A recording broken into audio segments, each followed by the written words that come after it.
a very warm welcome to all our viewers to the Autism Hour Summit 2024. After the last two summits on the importance of relationships, movement, and consciousness for individuals with autism, and the impact of AAC on the lives of families and individuals with autism, we are back with another topic of very high importance for the community with autism. My name is Mini Dwivedi Gopinathan, and I'm the founder and director of PlayStreet, Bangalore, India. I'm an RDI consultant, and I integrate my work with sensory motor approach, trauma-informed practice, and polyvagal theory. PlayStreet is an organization that provides educational services to help the child with special needs become independent and live up to his or her potential. We offer parent empowerment programs and integrated schooling programs and a variety of clinical services. Since autism and dyspraxia are so tightly coupled, hence the cornerstone of PlayStreet's work is to create many programs and awareness about dyspraxia. In recognition of Autism Awareness and Acceptance Month, our focus is firmly set on the profound significance of dyspraxia this year. We are hoping that this series serves as a platform to accentuate the integrate nature of dyspraxia, confront the unique challenges individuals with dyspraxia may encounter, and champion a heightened awareness that underscores the crucial role of dyspraxia in the broader landscape of neurodiversity advocacy. Today, we are on the first talk of our series under the segment focuses on Unraveling Dyspraxia, Exploring Connections with Autism and the Brain. The topic for today is Developmental Coordination Disorder, an in-depth overview. And we are honored to have Ms. Sharon Cermak with us to share her valuable thoughts and information on the same. Welcome, Dr. Sharon Cermak. Hi, it's a pleasure to be here with you. Dr. Sharon Cermak has received a Bachelor of Science degree in Occupational Therapy from the Ohio State University, a Master's of Science degree in Occupational Therapy from Boston University, and her doctoral degree in Special Education in Boston University. Dr. Cermak is renowned for her expertise in dyspraxia or Developmental Coordination Disorder, which is a long-standing interest of hers. She co-edited a leading text, Developmental Coordination Disorders, and more recently served as a member of an NIH task force on childhood motor disorders. Dr. Cermak's current research focuses on health promotion in children with disabilities, which is a critical area of national health concern for children. He has also conducted extensive research and service programs in Romanian orphanages, collaborating with Dr. Laurie Miller, who is MD and Director of the International Adoption Clinic at Tufts New England Medical Center. Sharon, we are very grateful that you have taken time out of your schedule to share your knowledge about developmental coordination disorder. Would you like to share any thoughts to our viewers before we get started? I would just add that my current research that I've been doing for the last 7 years has really focused on oral care in children with autism. For many children, going to the dentist is an awful experience. And so we've been looking at the effects of adapting the sensory characteristics of the dental environment on children's oral care, on their cooperation, on their anxiety, and on their arousal levels when they're at the dentist. And we found that adapting the sensory characteristics of the dental office really reduced their anxiety and increase their cooperation and decrease their distress behavior. So that's been a very important component of my research. And I think this was a very most needed component also, because it has been our experience that the experience of our children at a dental clinic is really very scary. We have experienced it ourselves. And last month itself, we had called a dentist to do a talk for our families. And we actually brought this topic up, that how to make the whole experience for children less scary. So what are the steps to be taken? I'm so glad that, and we are just getting to know about your latest research, and we are definitely going to follow it. Great, So, thank you. yes. So let's get right into the questions. So as we know that the whole summit is about dyspraxia, and we are opening a talk with you, and you are a DCD or dyspraxia expert. So let's start talking about DCD first. What is DCD? How do we assess it? And when is this diagnosis given to individuals?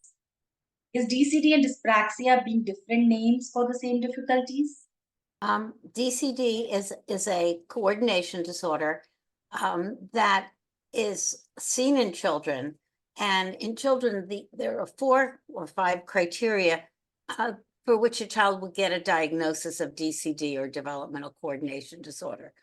The first would be they have difficulty with acquiring and executing motor skills. And that is substantially below their chronological age and their opportunities. So, for example, if a child has no opportunity to develop bike riding skills or tricycle riding skills and isn't riding a tricycle at an appropriate age, that would not be considered developmental coordination disorder. That would just be a lack of opportunity.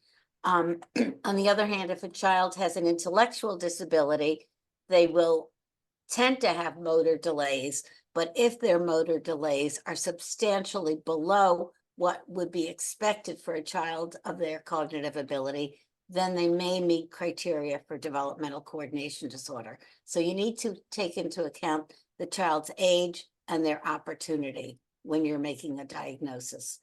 The second factor is that it's manifested as clumsiness.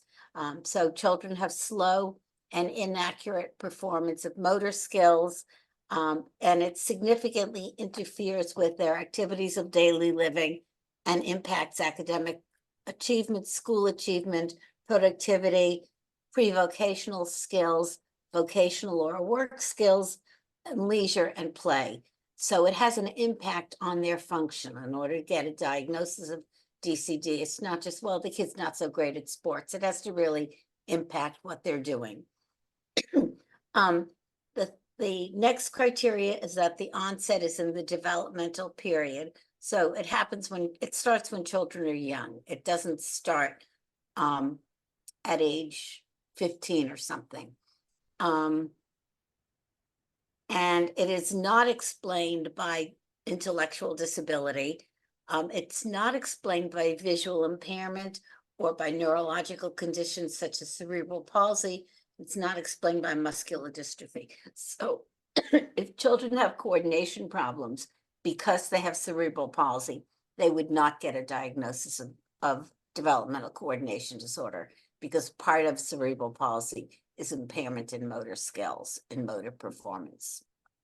In the past 10 to 15 years ago, children with autism could not get a diagnosis of also get a diagnosis of DCD or developmental coordination disorder. If they had a diagnosis of autism, it excluded a concurrent diagnosis of developmental coordination disorder. But that changed about 10 years ago. People started recognizing that many children with autism did have motor challenges and motor problems, and they did meet the criteria for what would be considered developmental coordination disorder. So in 2013, it was changed so that children with autism could get both a diagnosis of autism and a diagnosis of developmental coordination disorder, which would mean, at least in the United States, it means that insurance companies would cover their services for autism as well as their services for motor coordination problems. So that was an important component of it. What we're finding now is that increasingly many children with DCD, with autism, do show problems with coordination, and about 50 to 85% of children with autism meet the criteria for developmental coordination disorder. What I have heard is that in last 10 years, the fact has been established that autism is primarily DCD. I mean, autism and DCD are so interrelated that we can say that every child with autism will have some components of DCD. So what is your opinion on it? I wouldn't say that every child with autism also has poor motor coordination, but a high percentage of children do.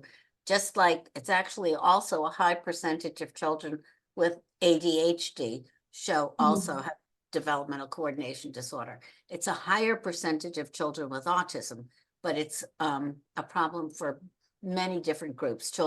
A high percentage of children with dyslexia have developmental coordination disorder. So it is comorbid or co-occurs or overlaps with many different problems that children have.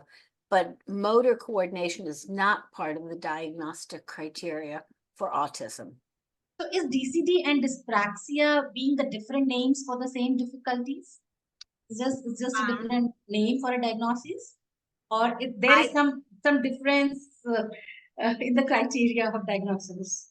I would say that depends on who you talk to. Okay. They are highly overlapping in their symptoms. If you're looking at it from a sensory integration perspective, dyspraxia would be considered a subset of DCD.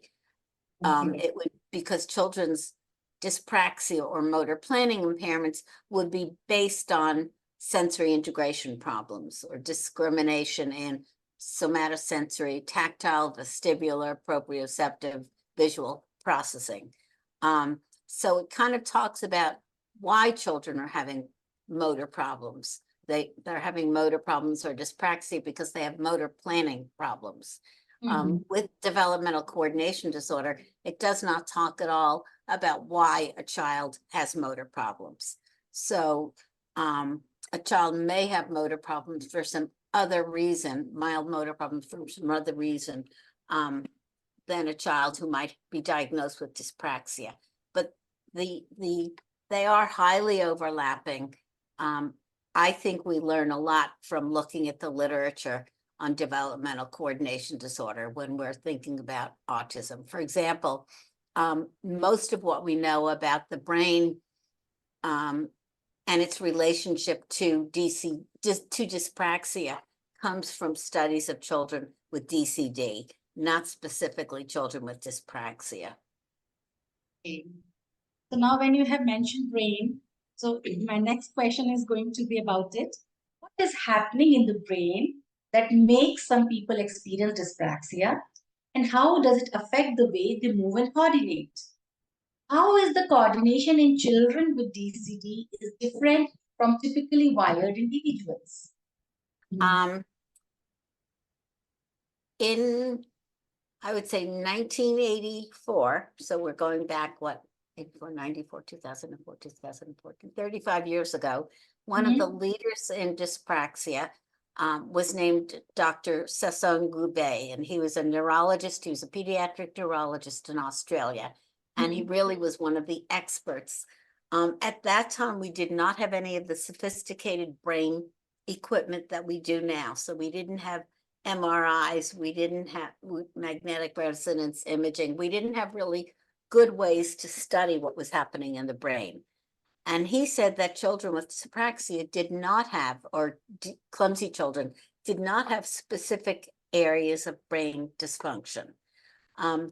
With the introduction of MRI in the last 10 to 15 years, we're really learning a lot more about children who have developmental coordination disorder.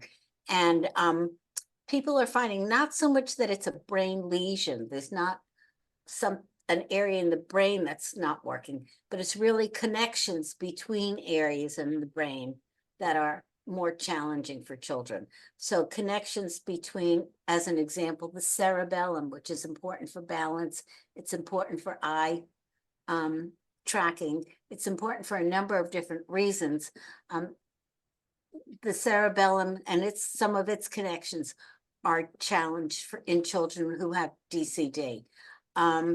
Some of the prefrontal areas in the cortex that are important for organization and planning and movement planning are impacted in children with developmental coordination disorder, what's called the prefrontal motor cortex. So it's not specifically the movement centers alone. It's not just the motor cortex, but it's much more of the the connections between certain parts of the brain that are most challenging and that really are consistent with a lot of the symptoms that we see in developmental coordination disorder or dyspraxia. So how is the coordination in children with DCD is different from typically wired individuals? What difference in coordination do we see between us and them? Okay. We see that children with DCD have more difficulty learning movements. So it would be more challenging for them, for example, to learn how to write. It would be more challenging for them to learn how to use a tricycle. It would be more challenging for them to learn how to ride a bicycle.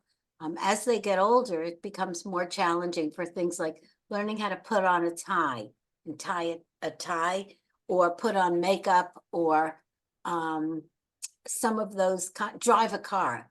So things that involve a lot of high-level motor skill are more challenging for children. It's not so much learning how to walk or sitting up. That typically occurs within normal limits. It may be a little bit late, but it's in the late average range. But it's these other things: buttoning a button, putting on your dresses, cutting with a fork and knife, that are really challenging for children with developmental coordination disorder or dyspraxia. Thank you for a great answer. Let's move to the next question. What are the types of dyspraxia and how do they show up in different aspects of life, like school, work, or social situations?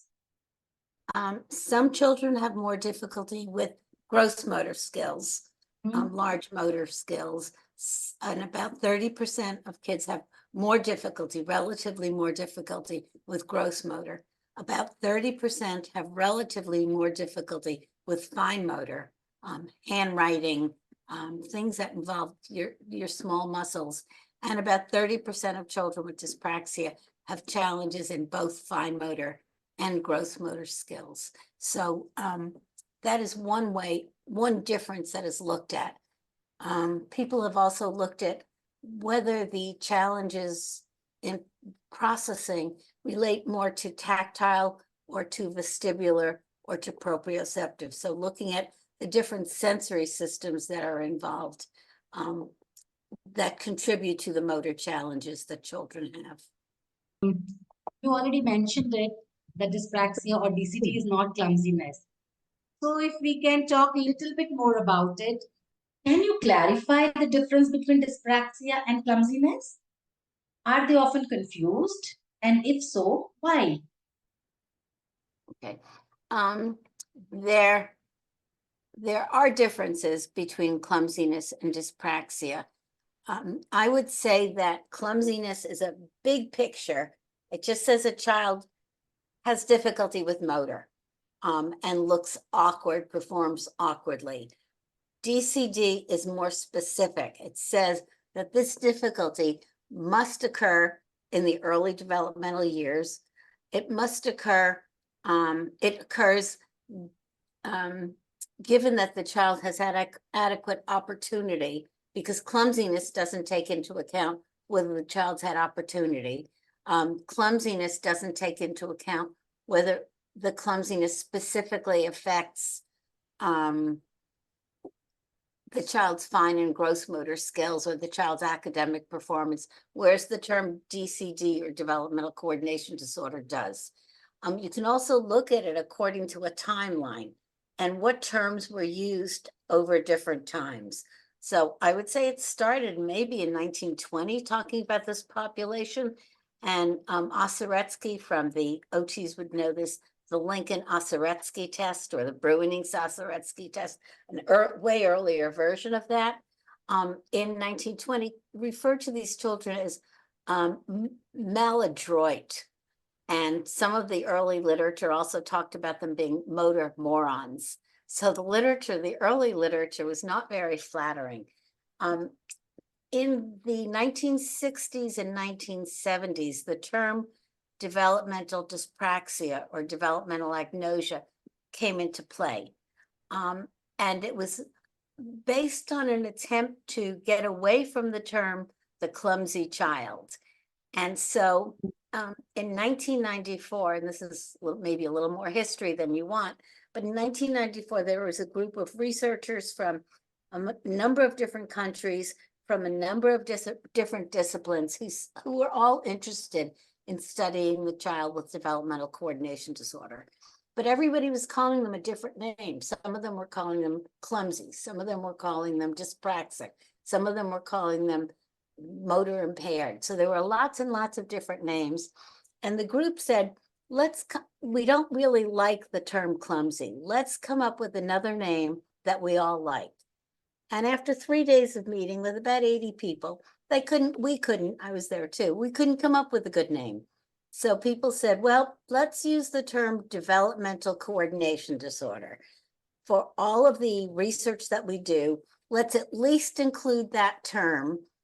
Didn't say that you had to call the kids DCD, but it did say, let's at least flag all the articles that we write that have to do with the clumsy child, that have to do with this dyspraxic child. Let's also put in the word developmental coordination disorder so people can find each other's work.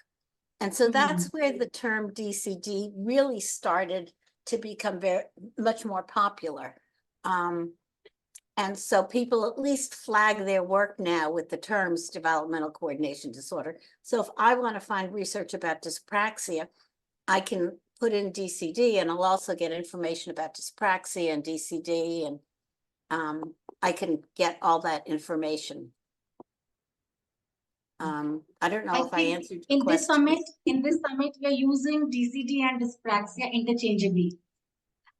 A lot of now people, only we are learning that dyspraxia is subset of DCD. But as far as my OTs, they say DCD is dyspraxia. So, I tend to agree with that. I tend to think that they're so closely related that that the information about one group applies to the other group. Not totally, but I think for the most part. There were some people who have a very, very specific definition of dyspraxia, who really see it as the childhood version of adult dyspraxia, of adult apraxia. And adult apraxia is associated with a left hemisphere lesion, frequently due to a stroke. And they say, well, it's the childhood version because they have some of the same symptoms. But I don't see that at all. I see the differences between the adult with apraxia and the child with dyspraxia being quite different. You already mentioned about the connection of dyspraxia with sensory systems. Can you explain the relationship between dyspraxia and sensory experiences? How does it impact people's interaction with the world? Okay, the term sensory is pretty broad. And we now know, well, there have typically been known to be 7 senses. People are now thinking that there's 8, with interoception being the 8th sense, the sense of your inner body and what that's like, how your body, inside body feels to you. So when you talk about senses, you're talking about 8 different senses. You're also talking about different types of information that happens that the senses do. So the senses do what's called discrimination.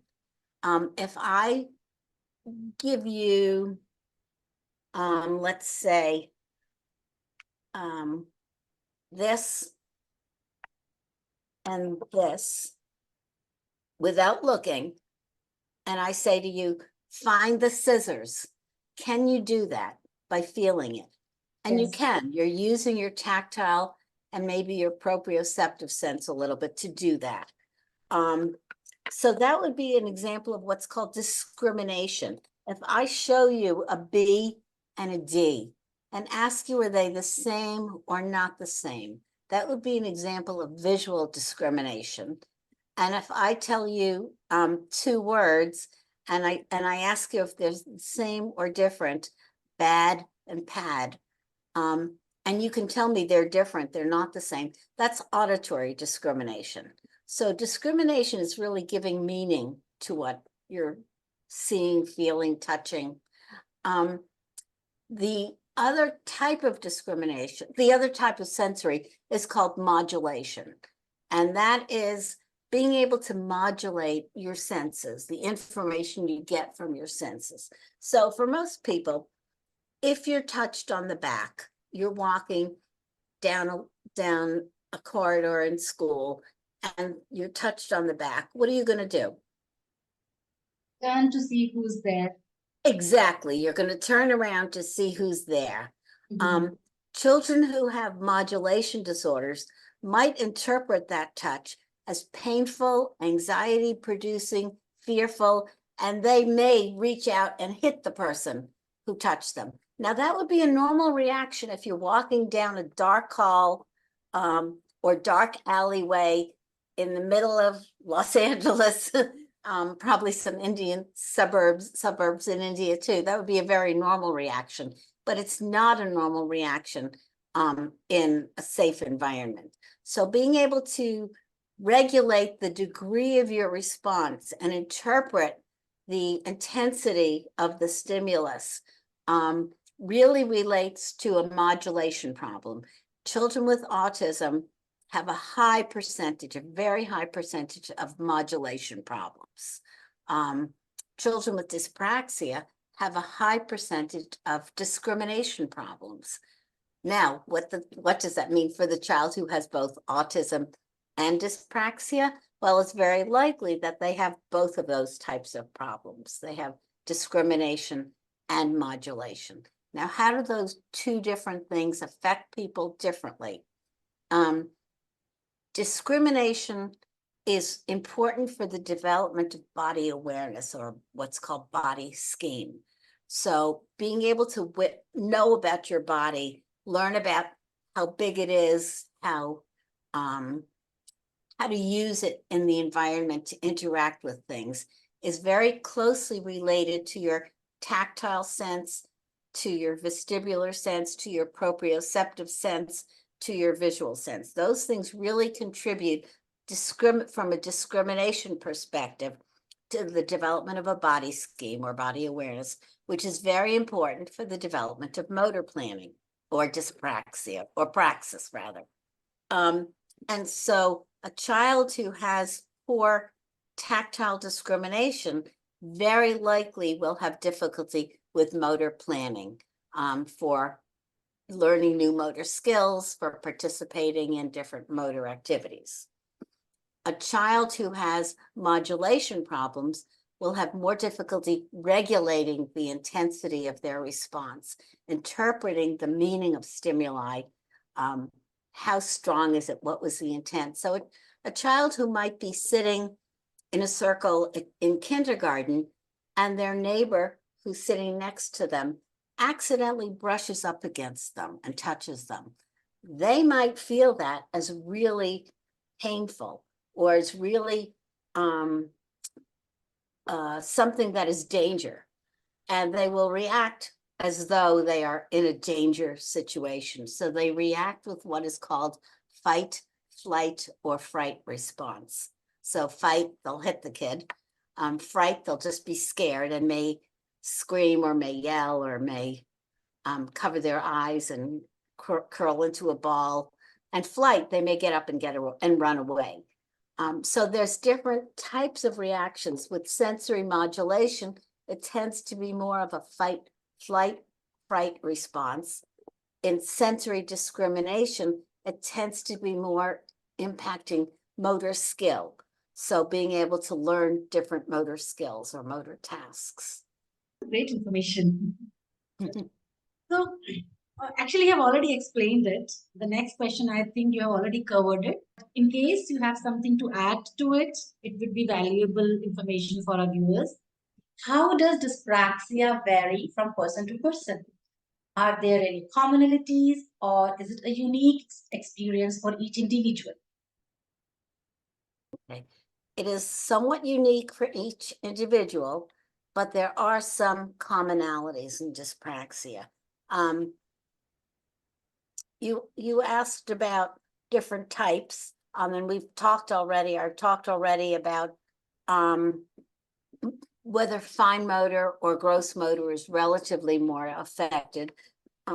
Some people think that the tactile system contributes more to fine motor, and the vestibular and proprioceptive systems contribute more to gross motor. But really, it's not that clear a distinction. Both contribute to both. But that is one way that people look at it.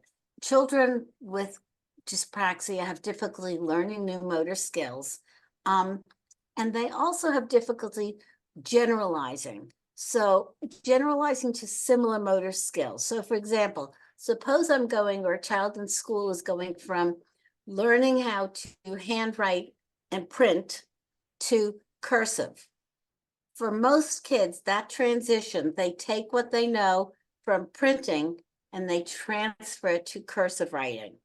For children with dyspraxia, it's like learning an entirely new skill all over again. There's not that much transfer from one situation to another. In bike riding, going from riding a tricycle to riding a two-wheel bike. So it takes children longer to learn a skill. And then when another skill comes that may have similar features to the first one, it takes them way more time to transfer. They don't use the information from the first skill to learn the second skill. And that makes learning more difficult, particularly for motor situations. Another area I think where children with dyspraxia tend to have challenges is in planning and organization. And that is not considered one of the characteristics, specifically the diagnostic characteristics of developmental coordination disorder, but it is part of the description of children who have dyspraxia. And I actually think it exists in both groups. So trying to plan, if you open the backpack or the desk of children with dyspraxia, or the drawers in their room, my guess is that unless their mother goes through these things regularly, it's going to be more messy than typical kids who don't have dyspraxia. So organization, planning your day, planning your activities, I think is more challenging for children with dyspraxia than for typical kids. Thank you for a great answer. Continuing from the previous question, how does dyspraxia influence the development of skills and abilities over time from childhood to adulthood? We definitely see children with dyspraxia having more difficulty learning new motor skills. So the skills that are important for a young child would be, the motor skills would be learning to feed oneself with a spoon. As the child taking that skill a little further up, as that child grows older, it's learning to use a spoon and a fork. And then as they get a little bit older, it's learning how to use a knife, fork, and a spoon in a coordinated way. An example of a young man with dyspraxia, who's actually my daughter's boyfriend, and would go into a restaurant or go anywhere, and instead of cutting up his steak, he would spear the steak all at once and then lift it up and take bites out of it. And she was sort of mortified at what he did. And he truly had a lot of difficulty coordinating his hands to cut the food. And I have a couple of videos that he's allowed me to share with people when I'm teaching that really shows the challenges that he has just picking up and orienting the silverware to do to be able to do it correctly. This young man shared with me that he was at a restaurant with his friend and his friend's mother, and his friend's mother offered to cut his food up for him. He's an adult. So those are some of the ways that it can influence even adulthood. Children with dyspraxia tend to be, because they're not good at sports, many of them are not good at sports, they tend to be more sedentary. And because they're more sedentary, they tend to have less fitness. And because they have less fitness, they tend to like to engage in physical activity even less. And so you have poor fitness, you have decreased participation, more sedentary, and that creates a risk for obesity. And it really can become a cycle of those kinds of things. So children with developmental coordination disorder are at greater risk for obesity than are kids who have good motor coordination. DCD or developmental coordination disorder, children have been, some researchers have done observations of children on the school playground and found that children play more independently, are more isolated on the school playground. And children report themselves that they feel lonely more often than kids who have more typical motor skills. So it has a psychosocial impact as well. And then as children get older, research that's been done with adolescents and young adults shows that children with developmental coordination disorder do not outgrow their disorder, but it takes some different perspectives, and it affects more children have depression and anxiety than typical kids with good motor coordination. We can also say that it affects sometimes their leisure and leisure activities, what they do for fun, so that it extends or through their whole life. It can affect their jobs, what they're able to do in terms of a job, their motor skills. And I think those are some of the areas where it does have a long-term impact or can have a long-term impact. On the other hand, I want to also emphasize some of the strengths of children. And children tend to have very good verbal skills. Many children with dyspraxia, because they themselves have felt unliked, unwanted, unloved, uncared for, they tend to have more empathy for others than do typical kids. That's a big generalization, but it is sometimes a strength of children. They're able to reach out to other children more. And I think those are things that need to be taken into account. I've always encouraged parents to not only focus on children's areas of challenge, but to also focus on something they're good at. So if you want to think about some non-motor activities, participating in an acting group, because children have good memories, they could and good verbal skills, they would be able to remember their lines, they would be able to interact. It's not typically not sophisticated motor stuff. So acting groups, computer games and computer groups are very, very often really provide opportunities for participation for children. I know families will say, well, I really also want my child to be more active. And I think balancing both things is important.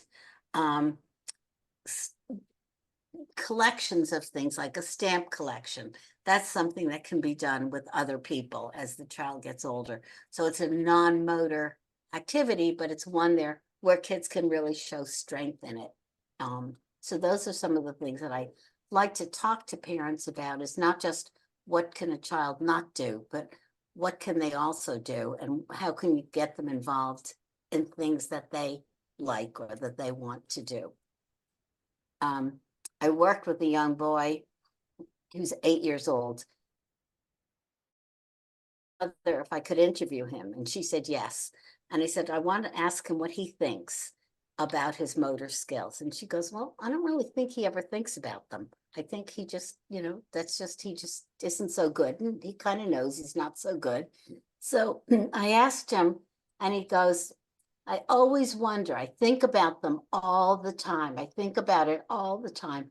I wonder, why me? Why do I have these problems? So even though his mom was not aware and they weren't talking about it, he was very aware of it and was really thinking about it. Yes. We also are seeing in our clinic that children, those who are able to express when we give them an avenue, say through AAC, even if they are non-verbal, they do share their lot of experiences. They are able to share about their difficulties, as you mentioned. So So like autism, we say that there are some individuals, those who are savants. So is something like that in DCD also? Are there certain strengths or unique abilities that individuals with dyspraxia might possess? I think that would be sort of similar to the general population. They might be really skilled in singing, they might be really skilled in certain things, but children with autism, these savant features, kids with dyspraxia do not have motor savant features because that's the definition of dyspraxia, is to be able to have poor motor skills.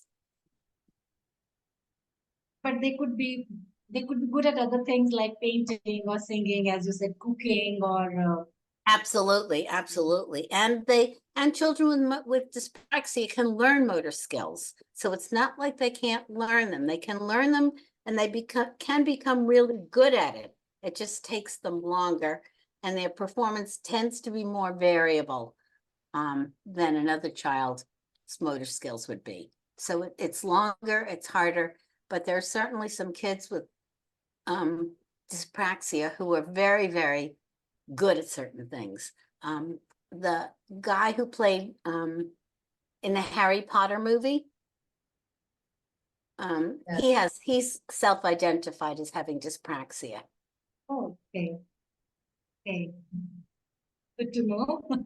Definitely we're going to research about him. Mm-hmm.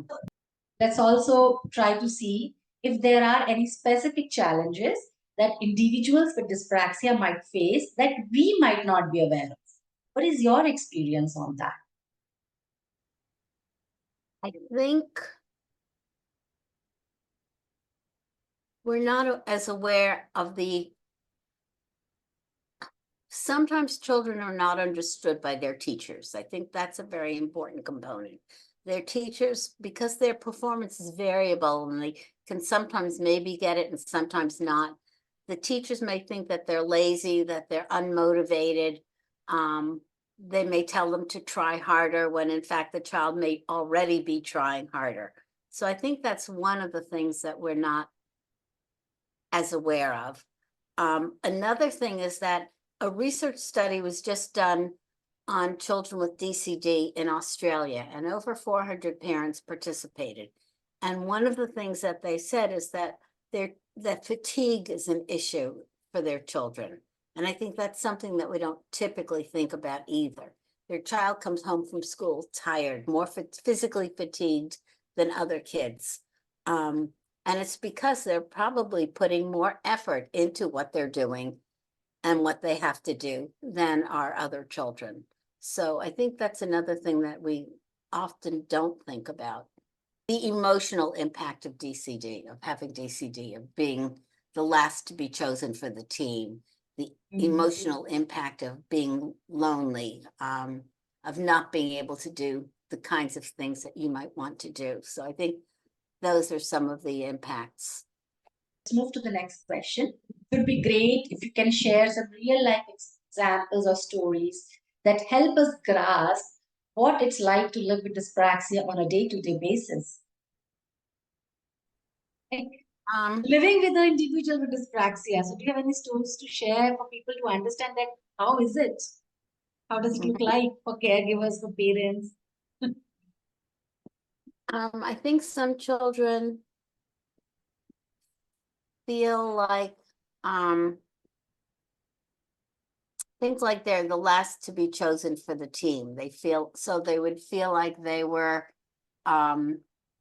not as good as other kids, couldn't do things as well as other kids. And that might then generalize to other things that they don't want to try to do because they're afraid that they won't be able to do it. And I think that's really challenging for children to give up trying. So one person said, one young man with dyspraxia said, I do the things, there's certain things that I know that I'm good at and I keep doing them. There's other things that I know I'm not good at, and so I stop doing them. So this is a young man who's taking into account what he's good at and what he's not good at. And that's nice because it's for his self-esteem. He's able to feel good about himself. But on the other hand, he's not getting the experience or the practice that other kids would get in those other areas, and he may be falling further behind. So again, it's a balancing of what the child's able to do and wants to do. Having DCD has much deeper consequences, not just motor, but it is very much like in social situations and confidence and self-esteem, motivation. A lot of things get affected, not just the motor system. Right. I mean, that's So, what. for example, if a child wants to, all the teens' friends are driving, but they can't pass the test because they can't figure out how to look in their rear view mirror and move the car to get into the parking spot. Then they're going to start becoming embarrassed by it. And then they're going to pull away. But I'm making things up, but potentially when friends are going out and they're not able to drive and all their friends are talking about driving, they're going to pull away from their friends and become more isolated. So it can have some real significant consequences, again, beyond the motor. We have come to the end of this discussion, and the last question which I would want to ask you is, how can friends, family, and communities better understand and support someone with dyspraxia in their everyday life? And I think that's the whole purpose of bringing this summit, raise the awareness so that the community is more prepared to understand the difficulties of our children and other individuals, as well as provide the support. What is your take on that? I think for one way to do it is, for many children, they don't know how to advocate for themselves. And so teaching children some advocacy skills would be very helpful. So even, let's say a child's in middle school and their teacher is being not supportive of their having difficulty with getting their gym sneakers on to go to gym because they're having difficulty finding their shoes amongst all of the other shoes that are mixed in a pile because they may have visual perceptual problems. Then they find their shoes and it takes them longer to balance, to put them on. Then they have difficulty tying them so that they're a little bit running late and everyone else is going in ahead of them. Helping them to speak to their teacher ahead of time or at a separate time and say, some of the things that you're doing are going to be harder for me or are harder for me. I have something called Developmental Coordination Disorder, and the children may even have a brochure that they can give the teacher and say, I'll leave it on your desk, so if you want to look at it, you can. But it makes some of these things harder for me. I try really hard. I just want you to know that I'm really, really trying hard. So giving the child some skills, practicing with the child, talking about that, I think is certainly one way to help. Then the parent providing the teacher with information for younger kids. In the DCD impact survey that was done in Australia, one of the things that parents said was hardest was the teacher's lack of understanding. So that's a very, very important component. And then friendships, I think one also can maybe have the child be able to advocate among friends and talk about what it's like. Some people are really good at some things. Some people are really good at other things. I'm really good at blank, blank, blank, but I have more difficulty with blank, blank, blank. And sharing some of that information with relatives, and maybe doing an interactive activity that helps people understand what it's like to have developmental coordination disorder. One of the things I do with parents is I give them a star on a piece of paper, and then I give them a pair of scissors, and I say, okay, one of you is now going to be the therapist. One of you is going to be the child. I want you each to only use your non-preferred hand, and I want one person to hold the paper and the other person to cut out the star. And you can talk to each other, but you can't or even you can't talk to each other. You can do it either way. And then afterwards say to the person who was the child, did you feel that the therapist was supporting you, was helping you? If you do this in a group, you're going to find some people, some of the kids are really angry at the therapists. They didn't do what they were supposed to. They didn't help me. They didn't turn the paper correctly. They didn't do this. Some of the children with dyspraxia actually blame other people for part of their problem. And you can see that come out. But also the frustration that you feel with trying to do that task when you don't have the skills. It's a new skill and you're trying to figure out how to do it. The frustration that both the child and the therapist parent, the parents feel, really mimics to some extent what it's like to have dyspraxia. That was very beautifully explained. And with this, we come to this amazing conversation with you. And I really do not want to leave the conversation, but we have limited time at our hand. On behalf of PlayStreet team, I would like to thank you, Sharon, for taking the time to share your insights and expertise with us today. Your perspectives have added valuable depth to our understanding of dyspraxia and developmental coordination disorder.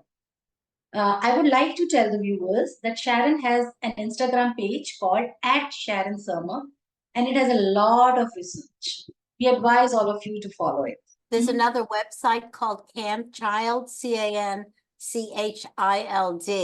that also has a lot of information for families on developmental coordination disorder.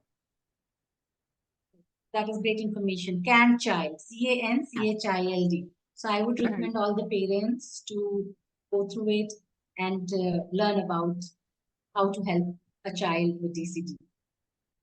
To our viewers, we hope you find this interview insightful. If you have any questions or would like to share your thoughts, feel free to contact with us. At PlayStreet, we offer a special program called the Dyspraxia Program, which encompasses intensive occupational therapy, speech therapy, physiotherapy, a rhythm-based sensory motor movement program called Upbeat, and co-regulation. So, and we are this entire month we're learning from our experts that how to really bring on more aspects to help a child with DCD or dyspraxia. So if you feel that your child has dyspraxia, please feel free to contact us and do watch the other talks also which we are bringing on various topics, because they are really going to be very helpful for us to understand our children better. Thank you again for being a part of this conversation. Have a great day. Bye-bye. Thank you so much. It was a pleasure to be here. Thank you so much. Bye.